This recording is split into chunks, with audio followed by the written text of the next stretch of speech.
dihadapkan pada keberagaman yang sungguh tidak terbatas di luar sana. Tapi di sisi lain juga pada saat kita melihat, oh ternyata mereka juga ranahnya bisa jadi sangat homogen sekali gitu kan. Jadi mereka seperti berayun-ayun antara dua hal ini. Jadi kalau misalnya kita bilang beragam, begitu mereka masuk medsos, itu tuh apa saja sih yang bisa mereka temukan di medsos itu kan ternyata sangat variasinya tuh sudah tidak terhitung lagi mereka mau ngeklik kemana. Itu di satu sisi keberagamannya di situ.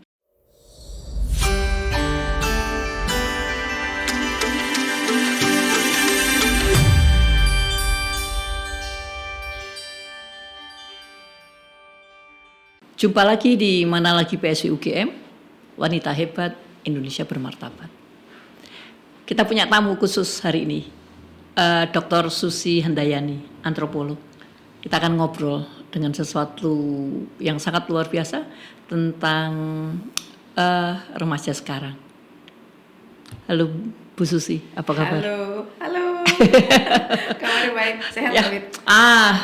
Ya, harus sehat, harus semangat. Sehatnya masa, harus sehat. Harus sehat. Kita ada pilihan sehat sama sehat banget. Sehat, ya harus.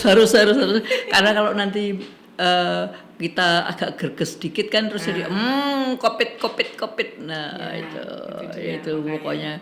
Dan diajari katanya kalau gerges badannya jangan makan yang berkaitan dengan gula, karbo, nggak boleh gitu.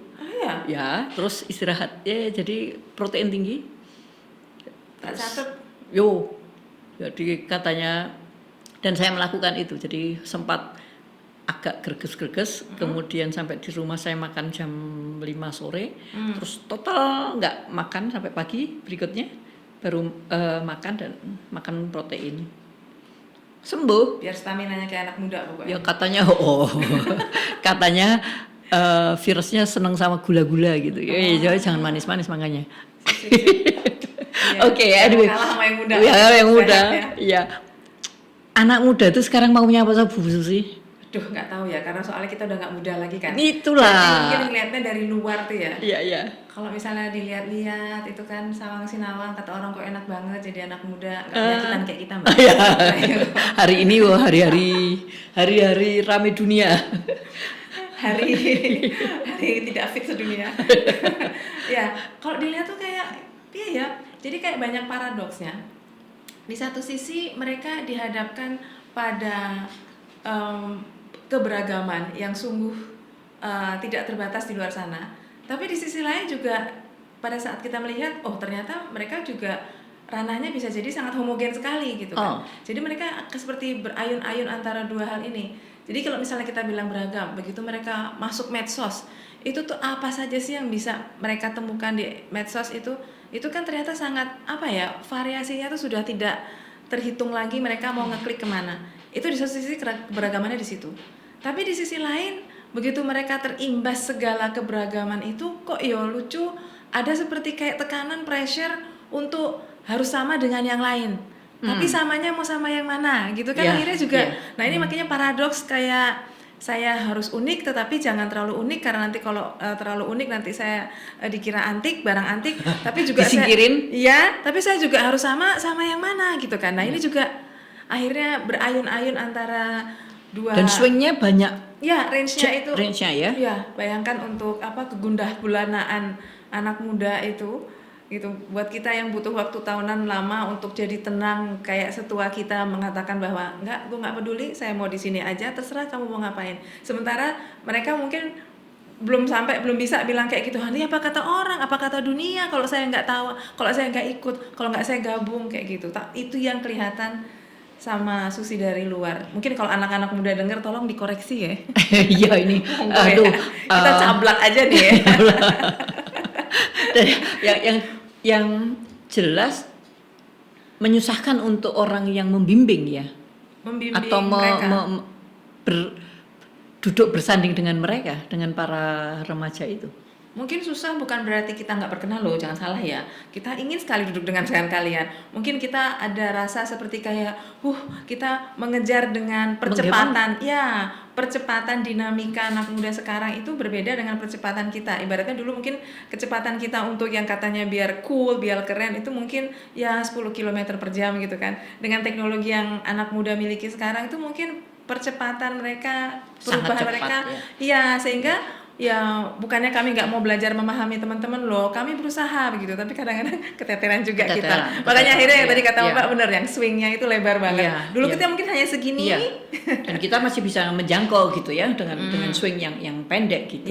Sekarang tinggi dan cepat mungkin ya. Nah itu tambahannya cepat kali ya. Kalau cuman wing tinggi gitu, tapi kita bisa ngikuti dengan ritme yang ada ya, itu. Tapi tiba-tiba kalau cepat sekali kan kita mungkin susah sekali untuk bisa diikuti begitu. Nah, yang jelas bahwa sebagai orang tua jadi susah ya. Mungkin karena orang tua merasa anak muda sekarang sangat high tech ya.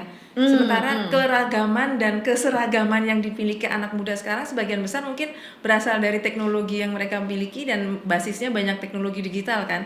Jadi mau seragam atau beragam itu banyak basisnya di situ. Masalah nanti mereka offline ya bagaimana, ternyata juga banyak referensinya itu bolak-balik antara dunia darat dan dunia maya itu. Ya, dan yang kalau saya membayangkan informasi yang ada di gadget mereka itu kan tidak semuanya ada di dalam kenyataan yang kita pernah rasakan kan gitu. Ya itu menarik juga itu, dapat informasi dari antah berantah. Yang jauh di sana, terus begitu lihat di dunia darat sebenarnya nggak ada gitu ya. Iya.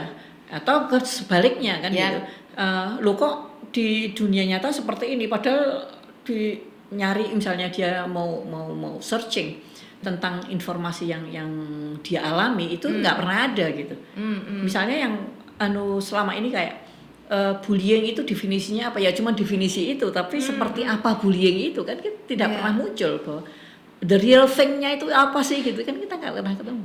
Iya, karena mungkin lagi-lagi dengan keberagaman informasi di luar sana, mungkin apakah kita semua, kalau ini mungkin bukan hanya anak muda aja ya, kita semua juga, misalnya kita yang ada di universitas, ada di mana-mana, daerah, ada yang di tataran orang tua, kita berusaha juga tergopoh-gopoh mencari bahwa bullying itu ternyata maknanya bergerak juga, mengalir. Begitu dipastikan ada lagi bentuk yang lain yang harus dinaungi, karena kalau tidak dinaungi tidak terbahas.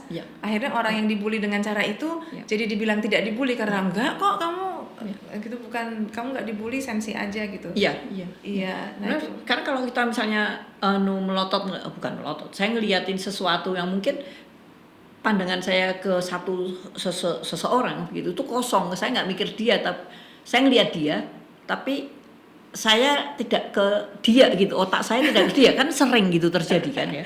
Terus orang ngajak berantem, ngajak berantem ngapain lo gitu, lo saya ngapain gitu.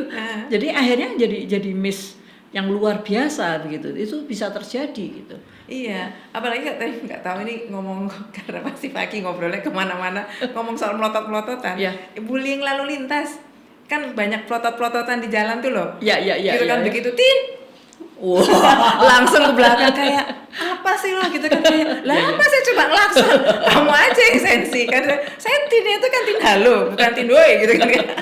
Itu tadi soal nyambung yang soal apa, bullying di lalu lintas itu kan kadang-kadang juga sesama apa ya, kayak menteror dengan klakson atau kita kayak motornya dikeras-kerasin atau mobilnya kayak dipepet-pepetin. Itu tuh yang kadang-kadang ya itu tadi mungkin kalau kita masukkan ke ranah bullying tuh betapa sekarang banyak hal-hal yang definisinya jadi lebar banget ya. Kan kita juga mesti nanyain siapa yang punya hak untuk definisiin.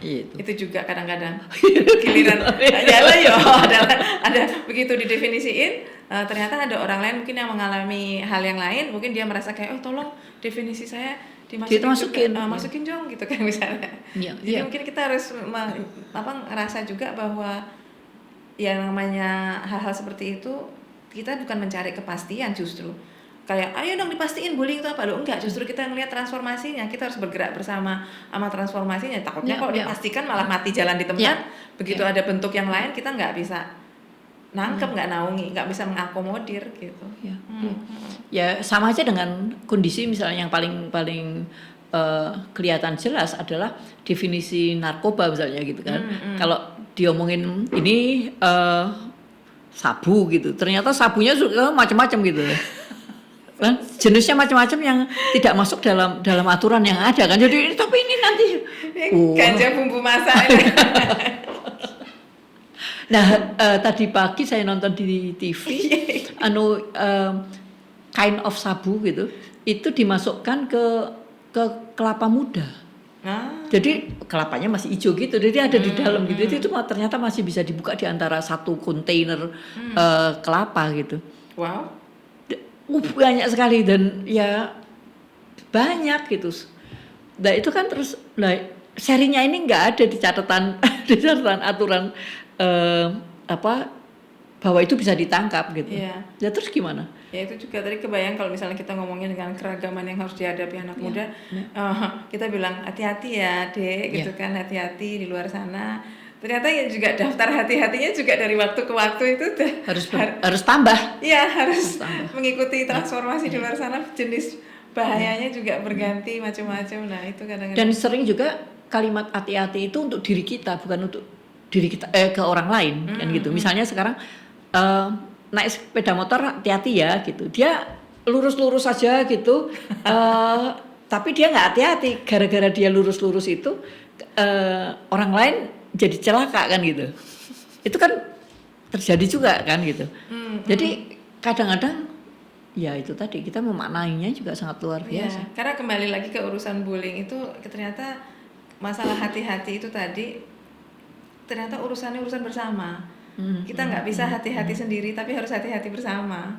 Gitu nah kan? Itu kalimat itu, hati-hati bersama gitu. Iya, makanya tadi kalau urusannya tadi sampai anak muda ngapain gitu kan, ya kalau misalnya ada apa-apa ya sebaiknya kita kompak gitu, ada apa yuk bersama, karena kasihan juga kalau misalnya ada yang merasa sendiri, dia ngerasa dibully sendiri, terisolir karena ya tidak ada kata atau definisi yang mengakomodir perasaan atau kejadian yang menimpa kayak gitu kan. Iya, dan ketika kadang-kadang mereka juga sulit untuk menemukan dengan siapa sih saya harus ngomong.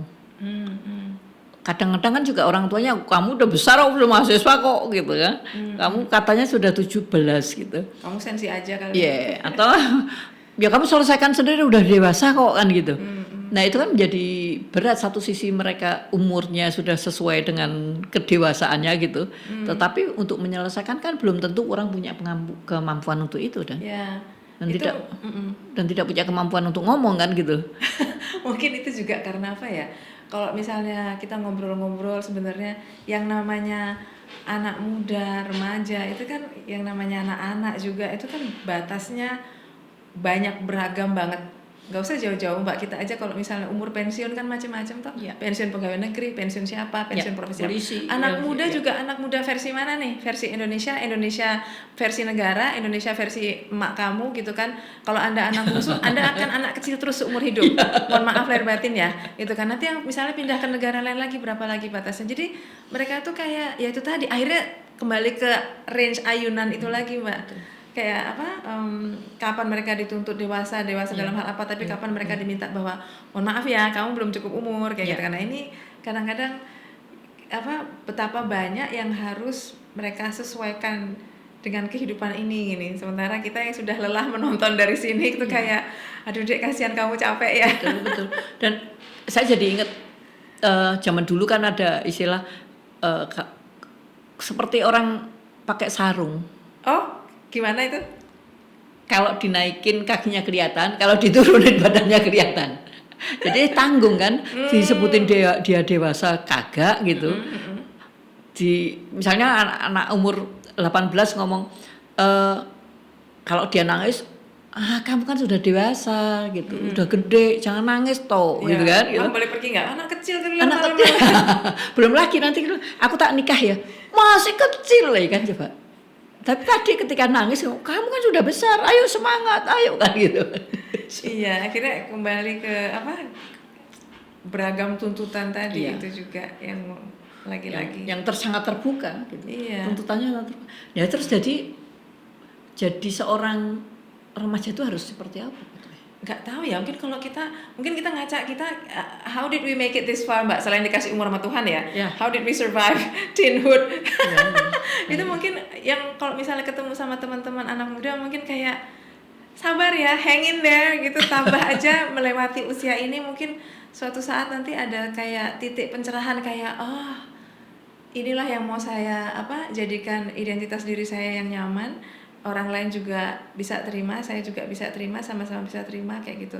Karena kadang-kadang kan kita anak muda tuh kadang-kadang ngerasa siapa identitas diri mereka kan harus dapat persetujuan dari yang lain gitu. Kalau mereka ngerasa nggak dapat dukungan, ngerasa kayak dibully lagi, nanti dimarginalkan. Sementara kita tua, mungkin apakah kita sudah punya power untuk kayak dengan SKS umur dan posisi kita, senioritas, kita bisa bilang bahwa saya nggak peduli orang lain yang kayak gimana, saya pokoknya kayak gini gitu. Sementara yang di bawah-bawah mungkin anak muda, remaja belum punya privilege kayak gitu, Mbak Pripun. Jadi kalau misalnya mereka mau bilang saya mau kayak gini, dasar cupu nih anaknya gitu. Oh iya, nah itu ya serba salah ya. Satu sisi mereka harus menjadi diri sendiri, ya kan? Satu sisi dia harus menjadi makhluk sosialnya kan gitu. Satu sisi dia harus berjuang untuk sesuatu yang nggak tahu kan gitu. Teman-teman kayaknya lagi sibuk cari balance ya antara yang unik dengan generik itu tadi. Jadi kayak hidup Anda seperti timbangan kayak apa? Jadi ingat yang waktu kita kecil pernah diajarin nggak, monyet makan roti.